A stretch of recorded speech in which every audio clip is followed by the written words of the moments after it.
Good morning students, this is Junita Mukherjee once again in SS Public School giving you the notes about electromagnetic waves.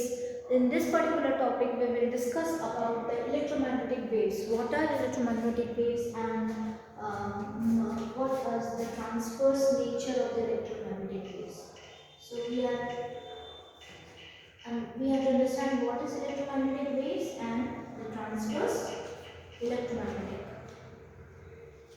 waves, transverse nature of electromagnetic waves. What is transverse?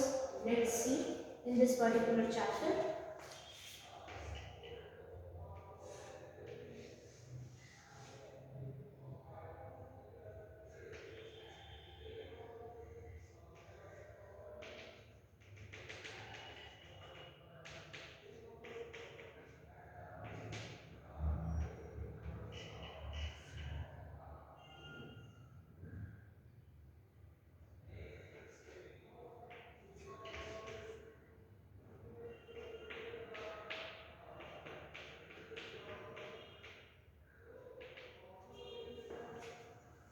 Okay. Now, in this particular topic, we will discuss about the electromagnetic waves. The two waves, that is the electromagnetic wave and the electric field. These two are perpendicular to each other, as we have already been discussed in the thumb rule and many other rules we have discussed previously. That these two fields are perpendicular to each other, and they have a direction of propagation of wave, which is also called.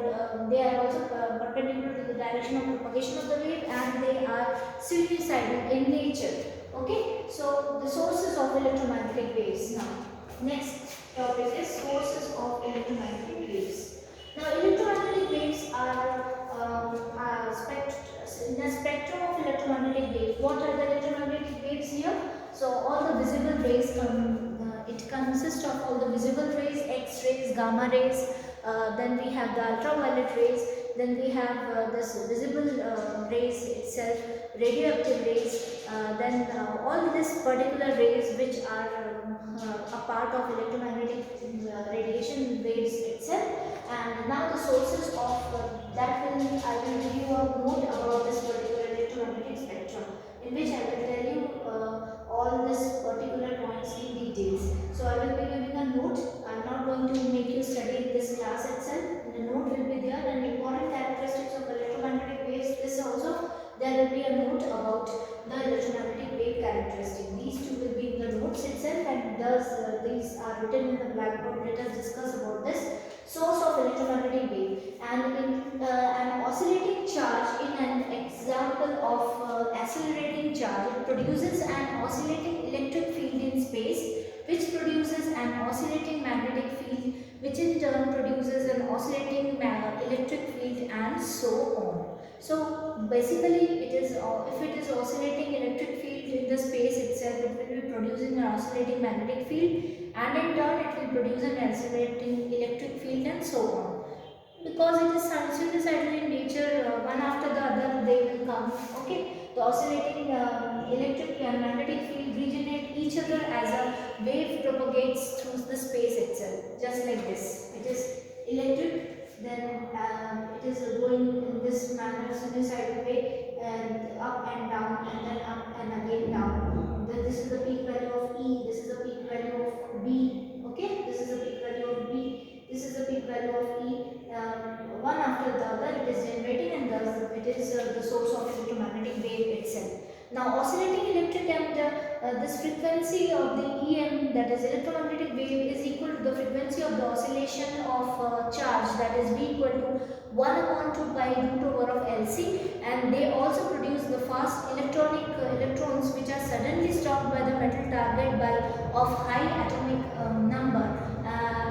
Thus the electromagnetic waves are called the X-rays. As we have already know about this X-rays and gamma rays and beta rays, these types of waves are produced just because of the sudden moving fast electrons stopped by the metal target in a case of an atomic of high atomic number, which is called the X-ray itself. And later we will discuss about the beta and the gamma rays. Transverse nature of the electromagnetic waves. Now, transverse nature. What is the transverse nature of the electromagnetic wave? Is that how it what you can say, it is being done in the case of sinusoidal nature. What is the kind of this sinusoidal nature of this electromagnetic wave?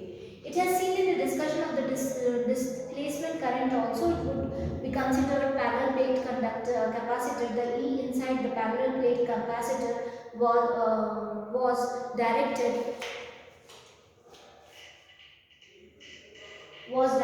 perpendicular to the plate. Also, B, which gives rise to the D current, that is D in the current was parallel to the displacement of the current, which will give rise to the displacement current, and which is parallel to the capacitor. Thus, E and D are perpendicular in that case, but observation is generalized feature. In this above figure, we see that the permanent curve was shown that the electric field E, which is along the x-axis, and dotted curves shown that magnetic field is in B, which is along the y-axis, and the curve propagates in the z direction. Both E and B vary sinusoidal and becomes make us same position and time. So what happens? One after the other, the E and B are being originated, but what happens to the B? It is there in the z direction, not in the y direction. If you see clearly, this is the direction of the y. Okay, so x, y, and z direction. So B is basically there in the generalized feature, which is shown in this particular graph of sinusoidal feature, which is there in the z direction. Both E and B vary sinusoidal and becomes maximum at same position and time, since in the electromagnetic wave E and B are mutually perpendicular to each other, so they are transverse in nature. So mutually perpendicular in nature means both are in 90 degree to each other, so they are transverse in nature. The En, that is electromagnetic wave propagating